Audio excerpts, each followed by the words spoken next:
বন্ধুরা দেখো, একটি পাখিকে আমি চিকিৎসা করেছিলাম আর আরেকটি পাখি মারা গিয়েছিল। দুটি পাখির মধ্যে একটি পাখি ভালো হয়েছে আর একটা পাখি মৃত। তাই এই মৃত পাখিটিকে আমরা মাটি চাপা দিয়ে রাখবো, কারণ পড়ে থাকলে শেয়াল কুকুর নিয়ে যাবে।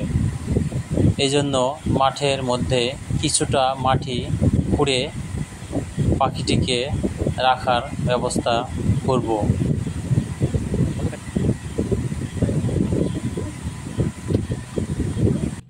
ধন্যবাদ বন্ধুরা ভিডিওটি দেখার জন্য।